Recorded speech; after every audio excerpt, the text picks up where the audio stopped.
तो भाजपा भी उस पर आरोप लगा दी कि हाँ चुनाव में धांधली हुई है, वोटर लिस्ट में गड़बड़ियां हुई है।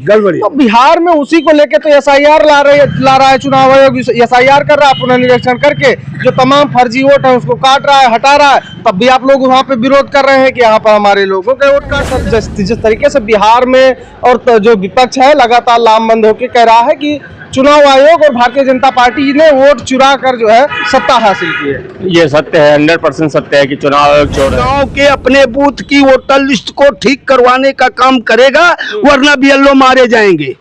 सीधी जो भी बीएलओ बदतमीजी करेगा, मतदाताओं का फर्जी वोट काटेगा। आयोग ने तो बीजेपी की प्रवक्ता की तरह के तरीके से व्यवहार किया।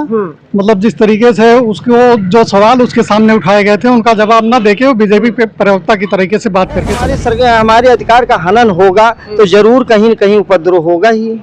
तो इसलिए अगर वोट काटा जा रहा है तो ये मैं दावे के साथ कहता हूँ, और जिसमें दम हो वो अदालत में मुकदमा दायर करके देख ले, मैं अदालत पे जवाब दूंगा। 11 लाख मतदान होता है बनारस में और 12,87,000 मत कैसे गिना जाता है? कहां से आया ये मत? क्या इसका जवाब देंगे? है दम अगर नरेंद्र मोदी में तो इसका जवाब दे कि कहां से आया 1,87,000। साथियों नमस्कार, एक बार फिर से हमारे चैनल में आप सभी का बहुत बहुत स्वागत है। Leader of opposition Rahul Gandhi ने जिस तरीके से प्रेस कॉन्फ्रेंस करके चुनाव आयोग और भारतीय जनता पार्टी पर लोगों का मत लूटने का जो आरोप लगाया, उसके बाद अब बिहार में उन्होंने लगातार जो है वोटर अधिकार यात्रा के तहत एसआईआर का और जो भारतीय जनता पार्टी और चुनाव आयोग की साठगांठ से तमाम मताधिकार चुराने का जो आरोप लगाया है, अब वो बड़ा रूप लेता हुआ नजर आ रहा है। पूरा विपक्ष लामबंद होकर अभी कल जो है अखिलेश उत्तर प्रदेश के पूर्व मुख्यमंत्री और समाजवादी पार्टी के राष्ट्रीय अध्यक्ष अखिलेश यादव भी बिहार पहुंचे और उन्होंने भी शिरकत की वोटर अधिकार यात्रा में और लोगों को संबोधित किया। उन्होंने साफ शब्दों में कहा कि जिस तरीके से अवध की जनता ने भारतीय जनता पार्टी को हराया है, अवध से उत्तर प्रदेश से, उसी तरीके अब मगध की जनता भी भारतीय जनता पार्टी को वहां से खदेड़ने का काम करेगी। मैं इस समय मौजूद हूँ बहुचर्चित अयोध्या नगरी में और अयोध्या का ये छोटा सा बाजार है और मैं यहाँ लोगों के बीच में हूँ और जानने का कोशिश करता हूँ कि क्या जो बिहार में चल रहा है वोटर अधिकार यात्रा के तहत जिस तरीके से विपक्ष तमाम आरोप लगा रहा है, वोट चोर गद्दी छोड़ के नारे दे रहा है, उसका असर ग्रामीण क्षेत्रों की जो जनता है उसके बीच में क्या नजर आ रहा है। मैं सीधे जुड़ता हूँ, इन लोगों से बात करता हूँ। सर बहुत बहुत स्वागत है। धन्यवाद आपको। सर जिस तरीके से विपक्ष लगातार लामबंद होकर वोट चोर गद्दी छोड़ और तमाम तरीके से भारतीय जनता पार्टी और चुनाव आयोग को एक तरीके से चुनाव आयोग को भारतीय जनता पार्टी का एजेंट बता रहा है, क्या लगता है आप लोगों के क्या देख रहे हैं इसको? देखिए ऐसा है, जो राहुल जी ने मुद्दा उठाया है, जो राहुल जी का वक्तव्य है उसमें जरा से भी कोई कमियां नहीं है। ये 100% सही है कि चुनाव आयोग जो है वो इस समय बीजेपी का पूर्णतः एजेंट बन चुका है और एजेंट बन करके काम कर रहा है। लेकिन अभी चुनाव आयोग ने प्रेस कॉन्फ्रेंस की थी और उन्होंने साफ शब्दों में कहा था कि ऐसा कुछ नहीं है। आप लोग अगर आरोप लगा रहे हैं तो उसका एफिडेविट दीजिए, तब हम उसके ऊपर देखते हैं, जांच करते हैं। बहुत सही। एक चीज आप बताइए, राहुल जी ने जब आरोप लगाया, सबूत दिया और ये कहा कि ये वोटर लिस्ट जो है चुनाव आयोग की ही वोटर लिस्ट है।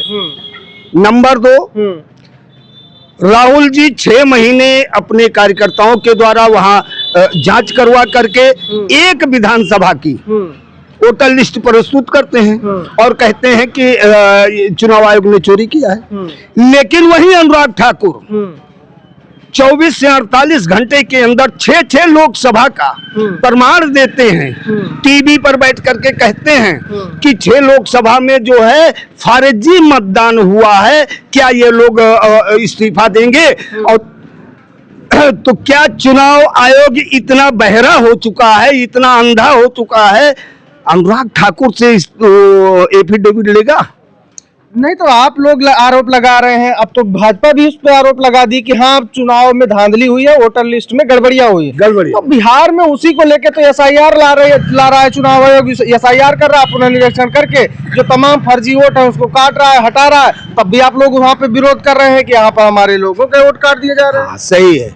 एक चीज आप जान लीजिए, ये संविधान में लिखा हुआ है, एसआईआर आप जानते हैं चुनाव से 10 महीना पहले एसआईआर का काम होता है और यह चुनाव आयोग 2 महीने पहले ही करवा रहा है। अरे तो वहाँ अब आधुनिक युग है, डिजिटल इंडिया चल रहा है, सारी चीजें डिजिटल फॉर्म में है, जल्दी हो जाएगी। 1 मिनट, ये भी आप जान लीजिए 2001 में जो अभी गृह मंत्री जी ने कहा कि हुआ था, उस समय जिन जिन राज्यों में चुनाव करीब था 2 महीने 3 महीने 6 महीने, वहां कोई भी एसआईआर नहीं हुआ।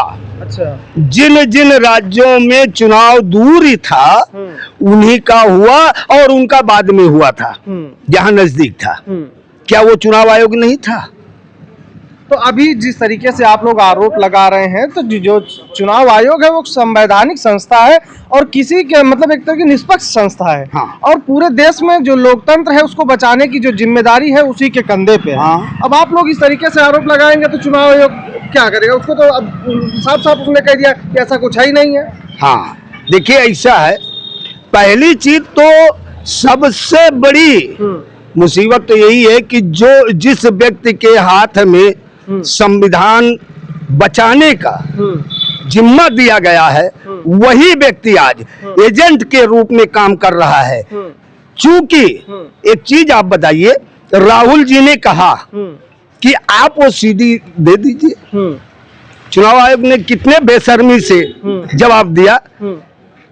बहन और बेटियों और माताओं के आड़ लेकर के एक चीज मैं पूछना चाहता हूँ, जब सीसीटीवी कैमरे लगाए जाते हैं बूथ पर, तो उस बूथ की सीसीटीवी देने में इनको क्या दिक्कत हो रही है? तो उन्होंने क्या वहाँ हमारी जो माताएं गई हैं वोट डालने, वो वोट ही डालने गई हैं या और कुछ करने? क्योंकि जो शब्द वो कह रहे हैं वो बहुत गंदा है, उसको मैं दोहराना नहीं चाहता हूँ, क्योंकि ज्ञानेश्वर कुमार के तरीके से मैं अपना भ्रष्ट दिमाग नहीं करना चाहता हूँ। यही तो उन्होंने कहा था कि पहले भी जो तमाम वीडियो फुटेज थे और तमाम फोटो वगैरह थी वो वायरल होकर उनका मिसयूज हुआ था, इसीलिए वो नहीं देना चाह रहे। 1 मिनट, वायरल होकर मिसयूज कैसे?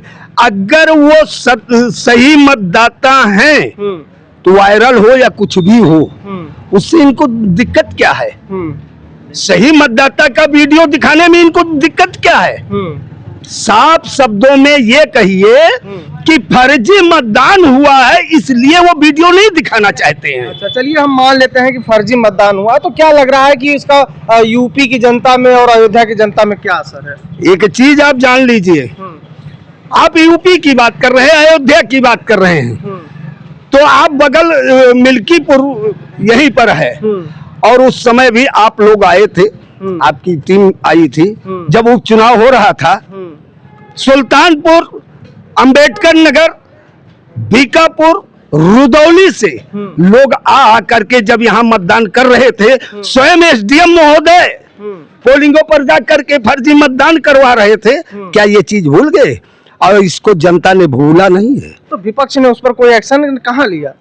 आप मान लीजिए वो जिम्मेदारी थी कि वो जब फैसला आया उसके 56-57 दिन में इन लोगों को जो है उसके खिलाफ जाना था, तो इन लोगों ने कुछ किया नहीं ना। जो एफिडेविट पूर्व मुख्यमंत्री अखिलेश यादव ने दिया चुनाव आयोग को, उस पर कार्रवाई क्या हुई? क्यों नहीं चुनाव आयोग कार्रवाई किया? मतलब कार्रवाई नहीं हुई।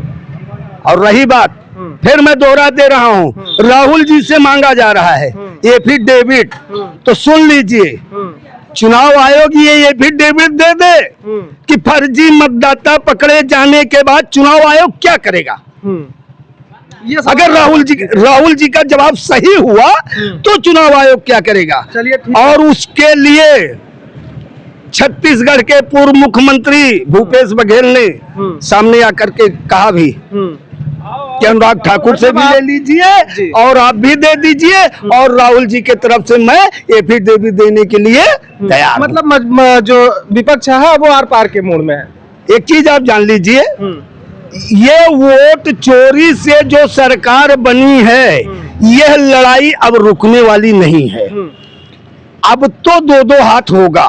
ठीक है, हम आपके पास लौटते हैं, और भी लोग हैं, इनसे भी चर्चा है। क्या कहेंगे सर, जिस तरीके से बिहार में और जो विपक्ष है लगातार लामबंद होकर कह रहा है कि चुनाव आयोग और भारतीय जनता पार्टी ने वोट चुरा कर जो है सत्ता हासिल की है। ये सत्य है, 100% सत्य है कि चुनाव आयोग चोर है, वोट चोरी कर रहा है वो। अगर वोट चोरी नहीं कर रहा है वो तो काहे नहीं वोटर लिस्ट नहीं करता। तो उन्होंने दिया तो ब्लैक एंड व्हाइट में दिया, वहाँ का जो जहाँ की राहुल गांधी जी ने पूरा सर्वे कराया है, वहाँ का कहाँ दिया, पूरा कहाँ दिया, पूरा नहीं दिया। पूरा कहाँ दिया? तो कैसे फॉर्म में वो डिजिटल फॉर्म में नहीं दे रहा है? डिजिटल में देना चाहिए उसको। अपलोड करें, सार्वजनिक हो, सारे लोग देखें। आपको लगता है कि चुनाव चोरी हो रहा है? वो बिल्कुल चोरी हो रहा है, वोट चोरी और फर्जी मतदान हो रहा है। तो जैसे विपक्ष लगा हुआ है, लगातार विरोध भी कर रहा है, और अभी वोटर अधिकार यात्रा बिहार में चल रही है क्योंकि वहाँ पे चुनाव है। अब 27 में यहाँ भी चुनाव है, तो क्या लगता है इसका क्या फर्क पड़ेगा? क्या फर्क पड़ेगा? बिल्कुल सत्ता परिवर्तन होगा। नहीं तो मान लीजिए सत्ता परिवर्तन, लेकिन जब वोट चोरी हो जाएगा तो आप लोग आरोप वोट कितना वोट चोरी करेंगे? जनता जब जाग गई है तो वोट कितना चोरी करेंगे? वोट नहीं, जो काम बिहार में हो रहा है वही काम उत्तर प्रदेश में होगा। हर एक गठबंधन का सिपाही अपने गांव के अपने बूथ की वोटर लिस्ट को ठीक करवाने का काम करेगा, वरना बीएलओ मारे जाएंगे। सीधी जो भी बीएलओ बदतमीजी करेगा, मतदाताओं का फर्जी वोट काटेगा। भाई जिंदा व्यक्ति को अगर मृतक दिखाया जाएगा तो वो बीएलओ सीधा नहीं रहने पाएगा। बहुत सीधी सी बात है। अच्छा देखिए, आप देख रहे होंगे जो आक्रोश है अब लोगों में यूपी में भी देखने को मिलने लगा है कि लोग आरोप जिस तरीके से लगा रहे हैं, अब उसके बाद जिस तरीके से राहुल गांधी जी ने आरोप लगाया और सबूत दिए, उसके बाद से कहीं ना कहीं जनता में एक चीज की जागरूकता तो दिख रही है कि वो अपने मताधिकार को लेकर चिंतित दिख रहे हैं। और भी लोग हैं, हम इनसे बात कर लेते हैं और इनका क्या मानना है ये भी जान लेते हैं। सर क्या कहेंगे, जिस तरीके से बिहार में पूरा विपक्ष लामबंद होकर एसआईआर के खिलाफ और चुनाव आयोग और भारतीय जनता पार्टी के खिलाफ वोटर अधिकार यात्रा निकाल रहा है और कह रहा है कि चुनाव आयोग जो है वोट चोरी करवा रहा है। जिस तरीके से राहुल गांधी ने प्रेस कॉन्फ्रेंस करके और वोट चोरी के मुद्दे पे खुलासा किया है, उससे स्पष्ट होता है कि पिछले इलेक्शन में वोट चोरी हुई है और वोट चोरी करके सरकार बनी है, क्योंकि उनकी बात का जवाब किसी जिम्मेदार व्यक्ति ने अभी तक नहीं दिया है। इसलिए क्लियर है कि चुनाव आयोग ने तो जिसमें आरोप लगा, सबसे पहले राहुल गांधी जी ने चुनाव आयोग पर आरोप लगाया कि उन्होंने धांधली करवाई और वो जो है सबूत नहीं दे रहे हैं, वोटर लिस्ट डिजिटल फॉर्म में नहीं दे रहे हैं, इसलिए उनकी मिलीभगत उन्होंने बताई। लेकिन चुनाव आयोग ने प्रेस कॉन्फ्रेंस करके सिरे से खारिज कर दिया कि इनके जो आरोप लगा रहे हैं ये निराधार है और ये एफिडेविट दें। चुनाव आयोग ने तो बीजेपी की प्रवक्ता की तरह के तरीके से व्यवहार किया। मतलब जिस तरीके से उसको जो सवाल उसके सामने उठाए गए थे उनका जवाब न देके वो बीजेपी पे प्रवक्ता की तरीके से बात करके चला गया। इसलिए किसी बात का निराकरण नहीं हुआ। अच्छा ठीक है, आप मान रहे हैं, लेकिन अगर बिहार की बात की जाए तो बिहार में जो चल रहा है एसआईआर, उसका उस मुद्दे को लेकर विपक्ष लामबंद होकर धरना प्रदर्शन कर रहा है और रोड शो निकाल रहा है, वोटर अधिकार यात्रा निकाल रहा है। लेकिन इसका यूपी और खासकर अयोध्या में क्या असर दिख रहा है? अभी यहाँ तो एसआईआर नहीं हुआ है, लेकिन यहाँ होगा तो यहाँ भी लोगों की जनता इसको लेकर क्या सोच रही है? जनता यही सोच रही है कि गलत हो रहा है, गरीबों का, पिछड़ों का, वंचितों का वोट वहाँ काटा जा रहा है। तो यूपी में भी तो यही अखिलेश यादव जी आरोप लगा रहे हैं कि यूपी में भी जो 22 का चुनाव हुआ उसके बाद 10 सीटों पर उपचुनाव हुआ, वहाँ भी यही कार्यक्रम दोहराया गया था। हाँ, वो तो वोट की धांधली की गई थी, वोट की धांधली करके चुनाव जीता गया, सरकार बनाई। इसको लेकर जनता क्या सोच रही है?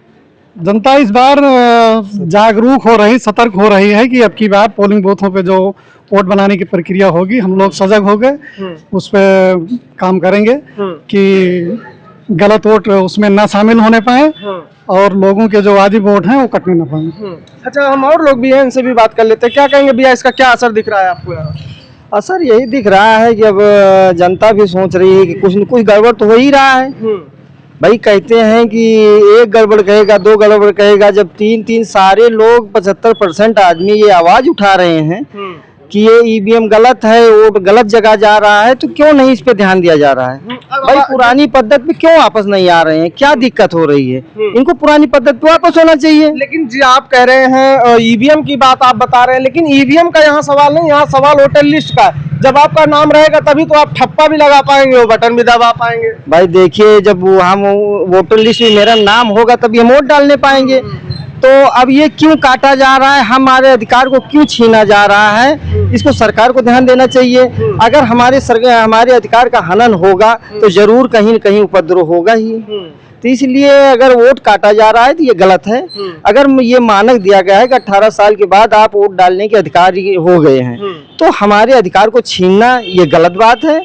और अगर ये छीना जाएगा तो जरूर कुछ न कुछ होगा। मतलब इसके लिए लड़ाई लड़ी जाएगी। जरूर जरूर जरूर जरूर संवैधानिक तरीके से। बिल्कुल बिल्कुल बिल्कुल। लेकिन अभी उत्तर अयोध्या की जनता क्या सोच रही है? जिस तरीके से बिहार का चला, आपके यहाँ भी चुनाव हुआ था, उपचुनाव हुआ था मिल्कीपुर में, और यहाँ पर भी स्थिति लोग बता रहे हैं यही हुआ, खूब बेईमानी हुई और तमाम तरीके से फ्रॉड हुए वोटिंग लिस्ट में भी। भाई किसी से यहाँ बचा नहीं।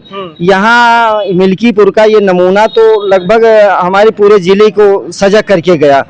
जिस तरह से चुनाव हुआ उस तरह से लोग सजग हुए कि हाँ कहीं न कहीं हमारा वोट गलत गया, हम जहाँ जो किए वो सही नहीं हुआ। तो इसलिए हर व्यक्ति के दिमाग में तो है कि गलत हो ही रहा है। चलिए ठीक है, हम आपके पास आते हैं। जैसे अभी बिहार में आज आपका कल आखिरी दिन होगा, SIR का जो वोटर अधिकार यात्रा चल रही है उसका आखिरी दिन होगा, तो क्या लग रहा है कि अब इसी के बाद से जो आवाज उठ रही थी वो शांत हो जाएगी? देखिए, दो बातें हम आपको बता दें। पहली चीज तो आप ये जान लीजिए, जो 65 लाख मतदाताओं का नाम काटा गया, भाजपा वाले कह रहे हैं कि ये बांग्लादेशी हैं, घुसपैठिए हैं। मैं पूछना चाहता हूं गृह मंत्री जी से, प्रधानमंत्री जी से, 2014 के पहले ध्यान हो अगर प्रधानमंत्री जी को, ये मुख्यमंत्री थे, इन्होंने पूछा था मनमोहन सिंह से कि सरकार आपकी है, तंत्र आपका है, सेना आपकी है, तो ये आतंकवादी कहां से घुस आते हैं? आज इसका जवाब प्रधानमंत्री और गृह मंत्री को देना चाहिए कि ये घुसपैठिए कहां से घुस करके और 2024 में मतदान करके और इनको प्रधानमंत्री बना दिए। अब जब बिहार में इनका हारने का नंबर आया तो उनका वोट काट करके उनको घुसपैठिया बताया जा रहा है। मतलब आप क्या कहना चाह रहे हैं कि जो 2024 का लोकसभा इलेक्शन हुआ उसमें जो मतदाताओं ने अगर वोट करके उनको जिताया है तो इसका मतलब ये फर्जी प्रधानमंत्री आप बता रहे हैं क्या? बिल्कुल फर्जी है, मैं दावे के साथ कहता हूँ। और जिसमें दम हो वो अदालत में मुकदमा दायर करके देख ले, मैं अदालत पे जवाब दूंगा। 11 लाख मतदान होता है बनारस में और 12,87,000 मत कैसे गिना जाता है? कहां से आया ये मत? क्या इसका जवाब देंगे? है दम अगर नरेंद्र मोदी में तो इसका जवाब दे कि कहां से आया 1,87,000। दूसरी चीज, आपने समापन की बात की, आप सुन लीजिए, कल समापन नहीं है, कल तो जो है, कल हम लोग वहां से ये संकल्प लेंगे, कल संकल्प दिवस मनाएंगे। कल के बाद हिंदुस्तान के कोने कोने में हम कांग्रेसी जो है इनकी चोरी को उजागर करने के लिए गांव की गलियों में, चौबालों में, दरवाजे दरवाजे जाकर के बताएंगे कि ये वो चोर प्रधानमंत्री कैसे बना हुआ है, इसको बताने का काम हम लोग करेंगे। चलिए ठीक है, देखिए हमारी चर्चा हो रही थी, हम अयोध्या के छोटे से बाजार में हैं और ये मिल्कीपुर विधानसभा लगता है।